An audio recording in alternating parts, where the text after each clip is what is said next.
Welcome back yet again. So, as the news just keeps trickling out for today, which includes a couple of trades which have been announced. One that doesn't involve a player on the roster, so it makes sense. They still didn't get a defenseman. I no idea what Lou's doing.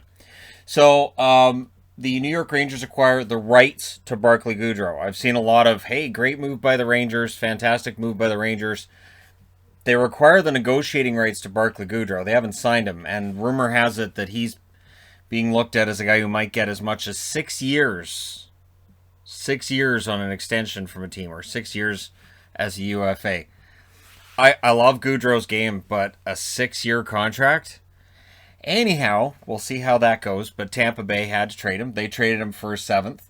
So we'll see how that works out. But then we end up with a deal with Vegas, where Vegas gets Brett Howden, a center for the Rangers, who there's been some negativity about Brett Howden over the years. There has. But in return, the New York Rangers get a 2022 fourth-round pick and defenseman Nick DeSimone. So for Vegas, they pick up Howden. That's after they picked up Nolan Patrick as well. They are trying to bulk up on centers and forwards right now.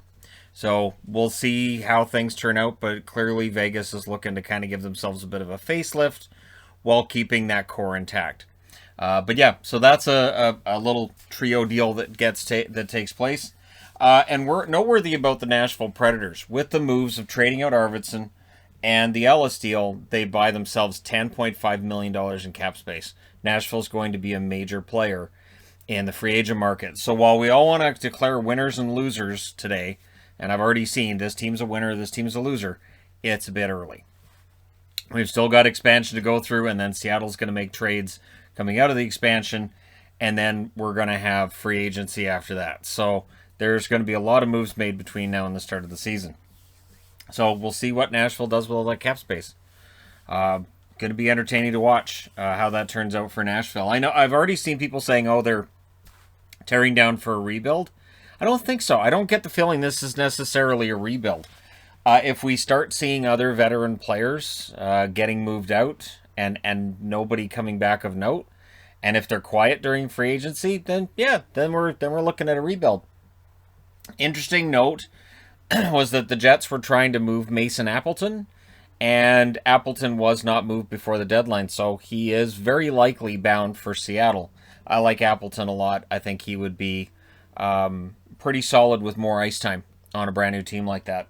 So, all the best to him, or maybe Winnipeg works out a deal with Seattle to avoid losing him. Remember, those are trades we're still going to hear announced between now and the actual expansion draft. You can still make deals with Seattle and say, don't take this player, here we'll give you this draft pick and that draft pick. And it looks like right now that Jake Allen, the asking price to not take Jake Allen was too high for Montreal. So it's likely going to be Jake Allen from Montreal, Chris Drieger from Florida, and that may very well be the goaltending tandem for Seattle in their first season. So, again, not too shabby. I mean, it's not going to be, top 10 in the league or anything, but there's some potential there. So, yeah, we'll see how that goes for Seattle and what other goaltenders they take. They have to take a minimum of 3. Remember, they have to take 14 forwards minimum, 9 defensemen minimum. And once we know the protected lists, then I can go through and do a mock draft. But today is why I'm glad I didn't do a mock draft, because every mock draft today is not going to have aged very well. So you got to kind of go back and do it all over again. And apparently, St. Louis making a smart move here, I think. They're going to leave Tarasenko exposed and protect Barbashev. I don't see Seattle taking Tarasenko's contract. And it reminds me of when Vegas was coming up, right? And there was a lot of, well, Vegas will take this guy and this guy. And again, it came down to name recognition. But Vegas, in the end, took a lot of unknowns. They took a lot of cheaper players. In some cases, they even took UFAs. They didn't really make much effort to re-sign to give themselves more wiggle room later on, right? And to make other deals. So the high-priced contracts with the veteran big-name players don't necessarily end up being ones that Ron Francis would find attractive. So we'll see what happens there. And apparently Cole Lynn's agent has been told the Vancouver Canucks will not be protecting him. Lind, of course, was on the list of who was likely going to be protected. until the Dickinson deal. In acquiring Jason Dickinson now, he would occupy that spot, and Cole Lind would be exposed in the expansion draft. So for Vancouver, that may end up being who they lose. I've heard a lot of talk about Holtby, but if they have Allen and Drieger, then picking up Holtby wouldn't make a lot of sense. And there's been discussions as well about whether or not Vancouver might have to retain some salary with Holtby to make that work. I know there were a lot of rumors this morning about Holtby might be going. He might be going. Is Holtby going? No. So if Seattle ends up picking up Lind, then that's the problem that Vancouver's gonna continue to have. So the other deal that was made is an interesting one. The New York Islanders get rid of Andrew Ladd's basically dead contract, and in exchange they get not having Andrew Ladd's contract at probably just no backsies is the condition. But Arizona does very well for themselves. They get a 2021 second-round pick, which is number 60. It's actually Colorado's pick that New York had picked up previous. And then conditional picks in 2022 and 2023 based on whether or not Ladd plays. Second-round pick in 2022 and a third-round pick in 2023.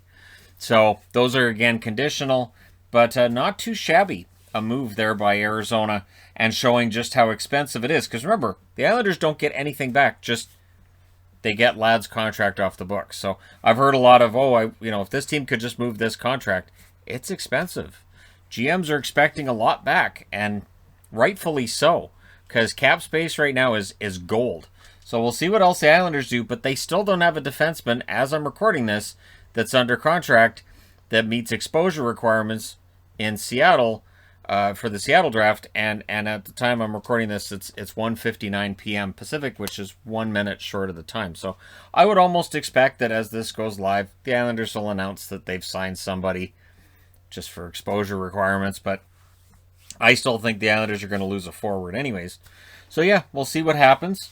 Let me know your thoughts regarding these contracts. Remember, Barclay Goodrow hasn't signed anything with the Rangers yet, but they've acquired the exclusive rights until free agency to discuss that with them. And don't be surprised if we see other moves like that after the expansion draft, where a team trades the negotiating rights to a player over from themselves to another team because they know they're not going to keep them. So there you go. Let me know your thoughts. Hit like and subscribe if you're browsing your way through. You just happened upon this video. Thank you guys so much for watching, for all your support. I will talk to you again soon.